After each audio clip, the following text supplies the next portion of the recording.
গুলো একটা একটা করে স্বীকার করে আল্লাহরে বলেন, আল্লাহ আমি পাপী,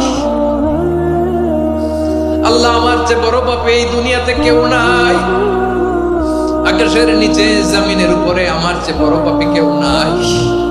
একটা একটা করে আল্লাহ স্বীকার করি আমি পাপী, সব পাপের স্বীকৃতি দিলাম। পৃথিবী না জান আমি তো জানি আমি কি